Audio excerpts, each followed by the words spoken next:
Shalom. Call Haloyam La Yahweh, Bahashim, Yahweh Shai, Bahashim, Rakha Kodash. Bakta Yahweh, Bakta Yahweh Shai, Bakta Rakha Kodash, Bahashim, Yahweh Shai, Bahashim, Rakha Kodash.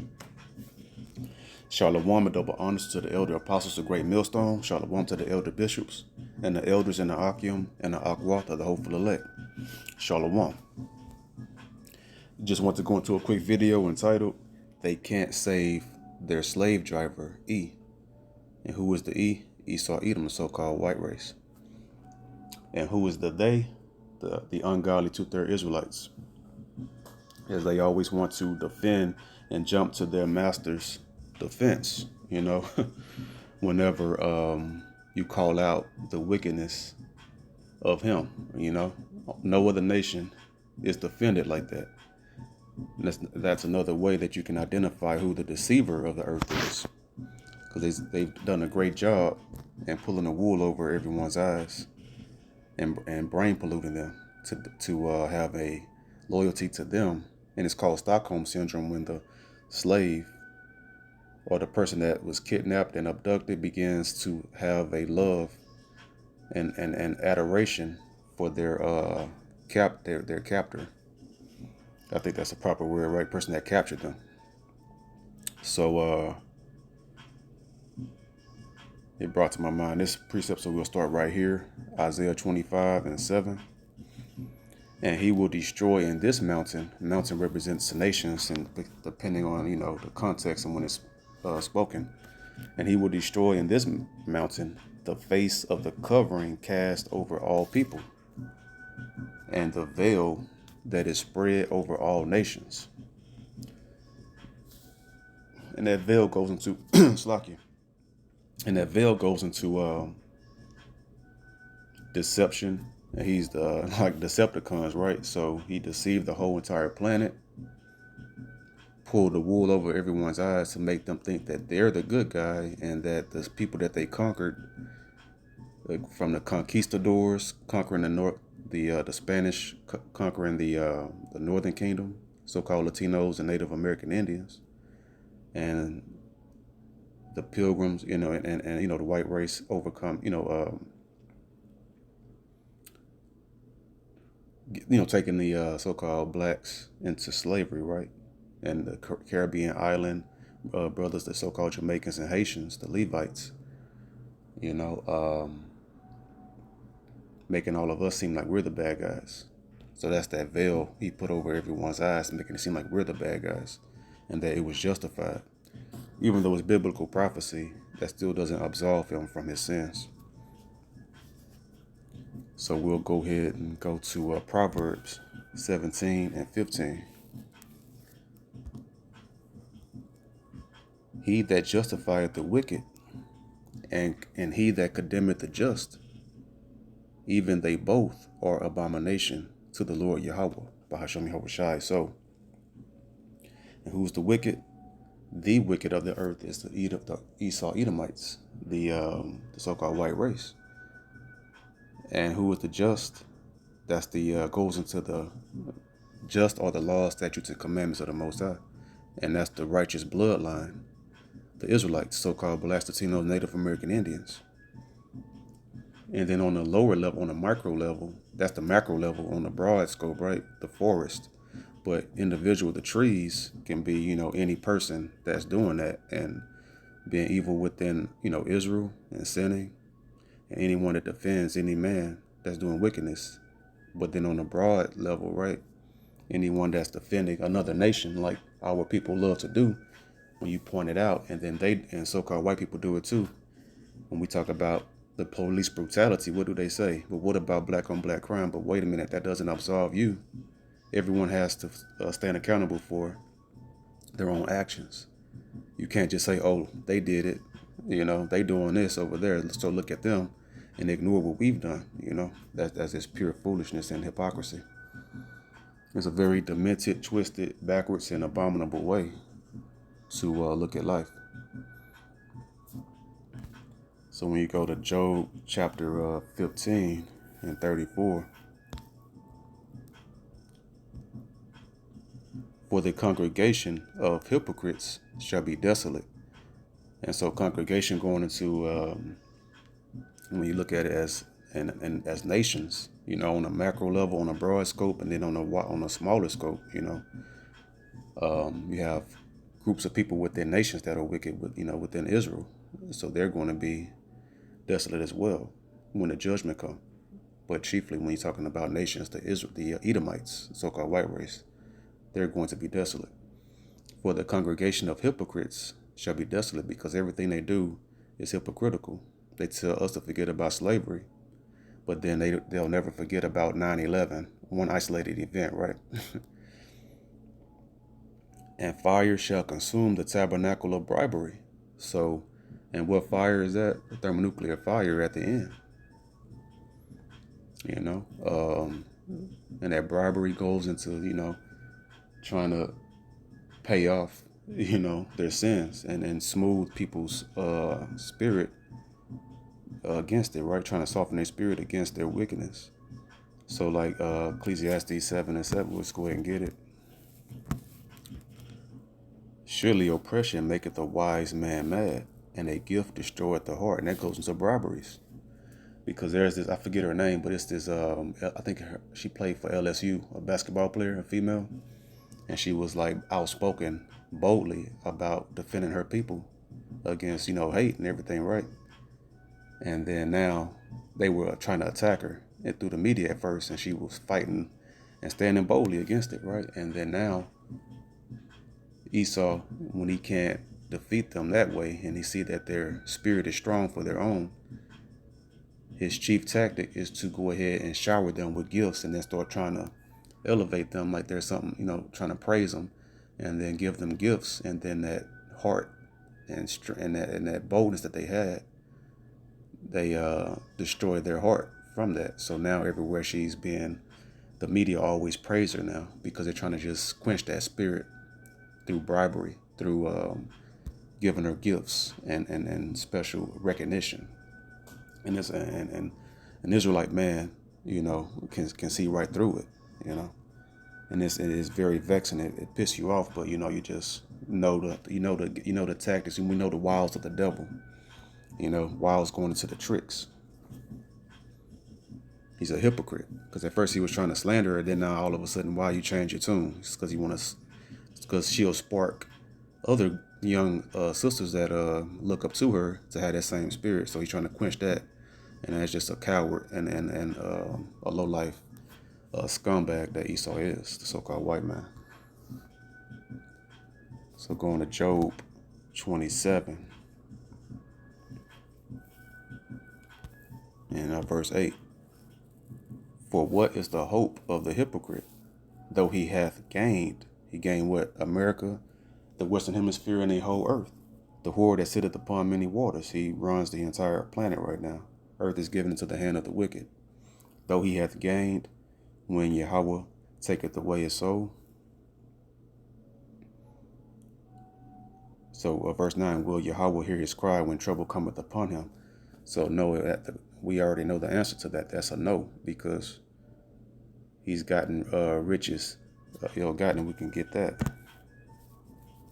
Just flowing in the spirit and the spirit feeds you for certain verses that you didn't think about when making your lesson. Bahasham Yahushai. So the book of Ecclesiasticus, chapter 10 and verse 8. Because of unrighteous dealings, injuries, and riches got by deceit, the kingdom is translated from one people to another. And we know Esau is the end of the world, and Jacob is the beginning of it that followeth, the Israelites for eternity. So he's gotten all of his money, his riches, by deceit through unrighteous dealings and injuries. And it's a very injurious thing that he did to the Northern Kingdom, the so-called Latinos and Native American Indians. So he's going to have it all translated, and that's why, because, and how is it going to get translated? Through trouble coming upon the Edomite race, the Edomite nation, and the Most High is not going to hear his cry, because we know he only hears the prayers of sinners. I mean, so Slakia. He doesn't hear the prayer of sinners. He hears the prayers of the righteous. Not even all Israel, only 1/3 of Israel. He hears the prayers of. So John 9:31. Salakia for that misspeaking there.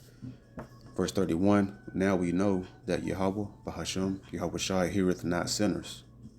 But if any man be a worshipper of Yahweh, Bahashem Yahweh Shai, and doeth his will, and his will is keeping his commandments, rehearsing the righteous acts, him he heareth. So Esau has gotten all of his riches by unrighteous dealings and injuries and slaughter, rape, rob, and murder, right? And enslavement of the Israelites. So the Most High most certainly will not hear him when trouble come upon him.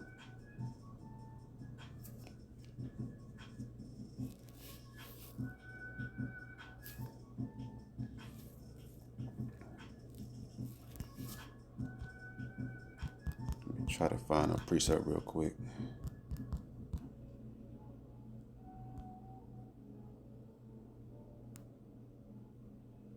Yeah, right there. 2 Thessalonians 1:6 says, seeing it is a righteous thing with Yahweh, Bahashem Yahweh Shai, to recompense tribulation. Tribulation is another word for trouble, to them that trouble you. So the Most High he's the one that's going to be troubling the Edomites for troubling the Israelites. And he's not going to hear their prayers, their cries, because why? Everything they've gotten and done is just what they call quote unquote karma. That boomerang effect, what goes around come around. Galatians 6:7. What a man sowed, that which he shall also reap. So we'll go to Isaiah 9:17.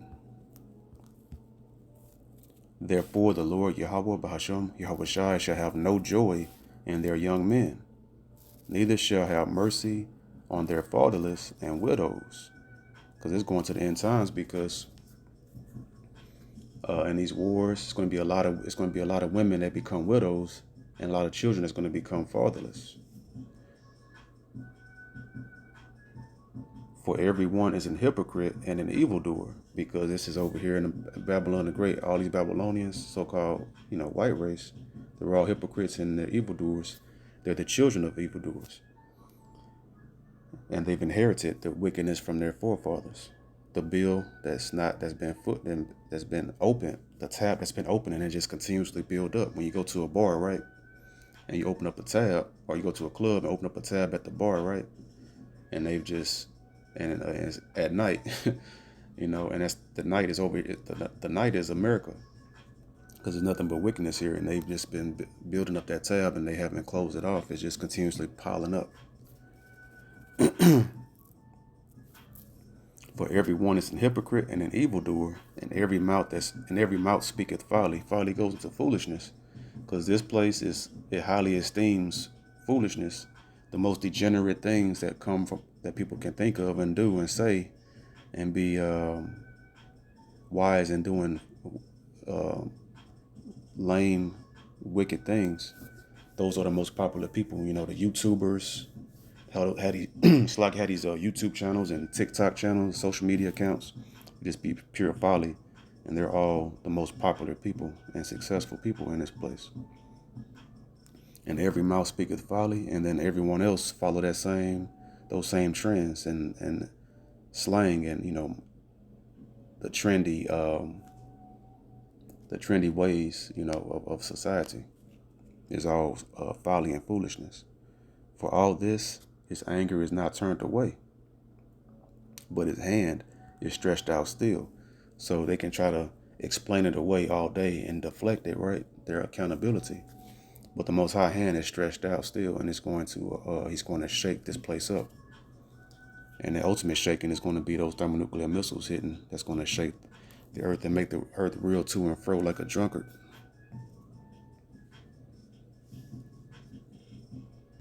Second Ezra 15:8.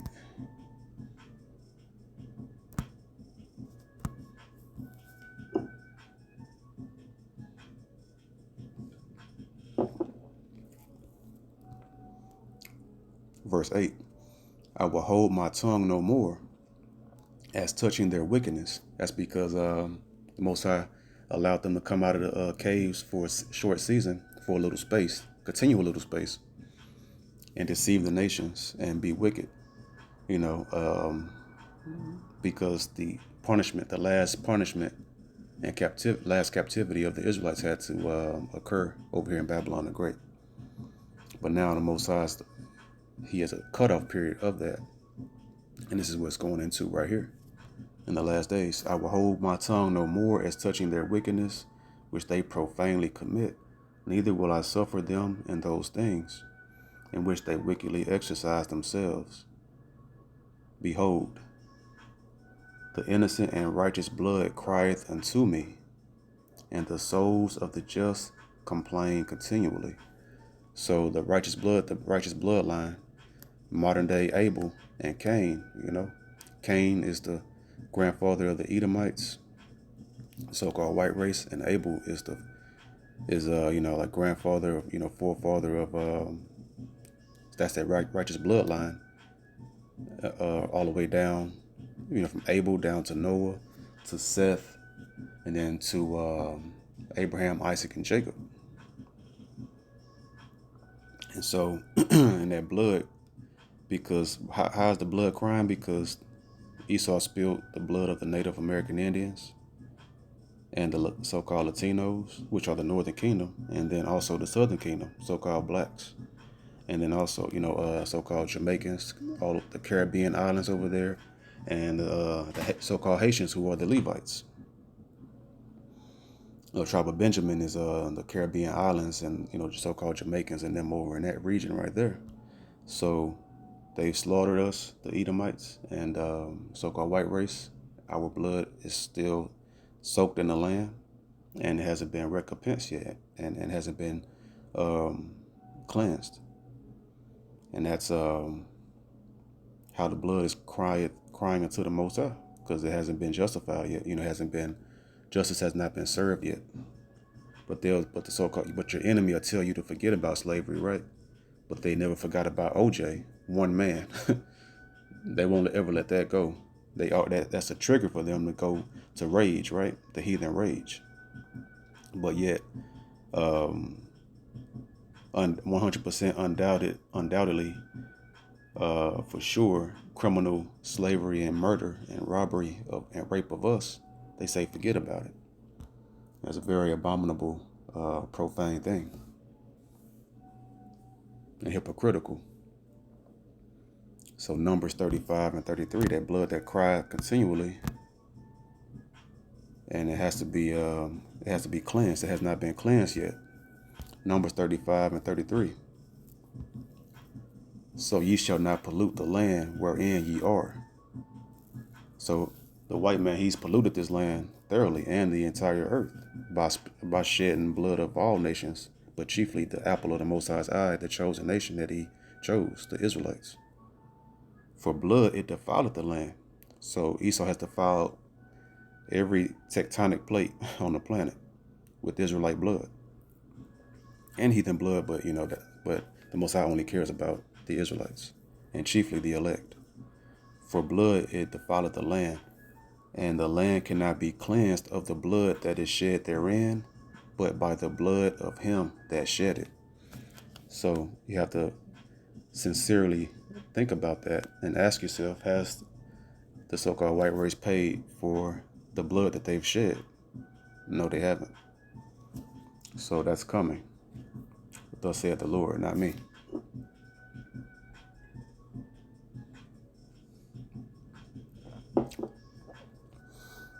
Bahasham Yahushai.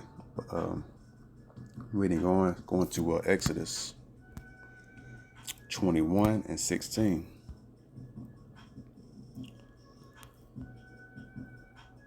And he that stealeth a man, the transatlantic slave trade, and selleth him, he also did it to the North American Indians and the so-called Latinos as well. Or if he be found in his hand, he shall surely be put to death. And we're in his hand to this day, right? They refuse to let us go, like they're the modern Pharaoh. the modern Egyptians that refused to let go of the Israelites and allow them to go back to their own land, right? They won't even tell you who you are. And when you try to say who you are, that's a crime. And let's get that real quick. First, let's see, second Maccabees. Where is it? Okay.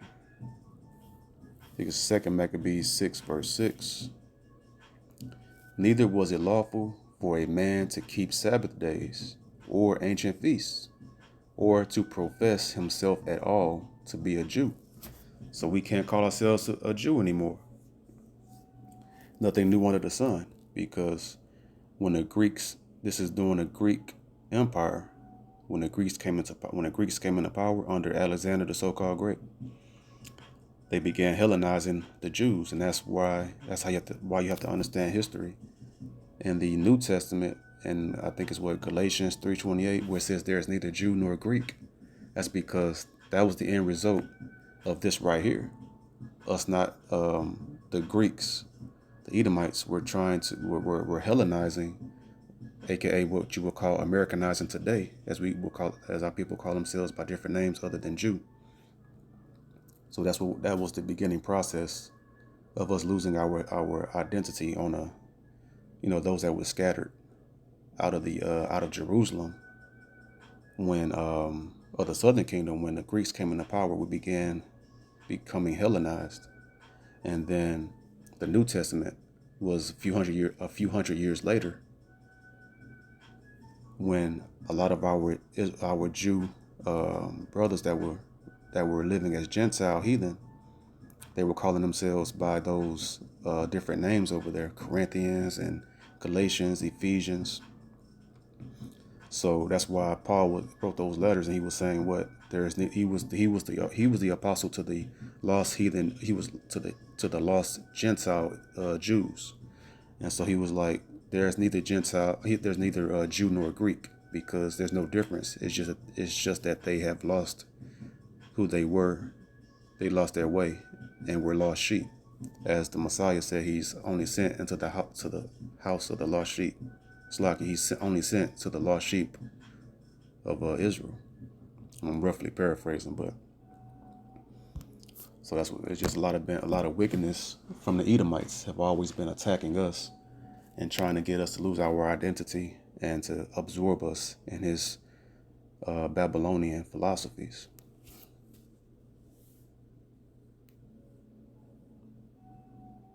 So going now to Isaiah 13 and 15. Everyone that is found shall be thrust through, and everyone that is joined unto them shall fall by the sword. Excuse me. So all the Edomites, our people, the ungodly 2/3 Israelites, want to defend and be joined hand in hand with their oppressor and try and defend them. Well, when the Messiah returns, they're going to be thrust through the will of Yahweh in judgment, because they're trying to defend their oppressor. And we've read plenty of scriptures saying that Most High is going to take them down because of their wickedness. Every nation has to stand accountable for their own actions, every man individually and every nation as a whole. So no matter how much a person get emotional and speak from their own dark, wicked mind, desperately wicked mind, trying to defend their oppressor, they're sitting there beating their chest, defending their oppressor. They're going to be destroyed and thrust through right there with them in their foolishness and their wickedness. So just like, a restaurant, everyone going to a restaurant being the world, being the earth, and every table is a different nation. And then the server come at the end of them eating, and tell them that they have a bill due. They want to tell them that the price of their bill, and then they'd say, well, everyone else have a bill that they have to pay. So that's like, okay, and that does not absolve them from having to pay their bill, right? And then you have the sellouts be trying to make a case for them to not pay their bill as well, talking about everyone else have a bill. So You know, the children of today, their ancestors of the so-called white race, they have their ancestors have opened up a bill, opened up a tab, and it has not been paid yet, and that bill got to get paid. So everybody has to, and everyone in that restaurant, they're eating their own philosophies of Satan.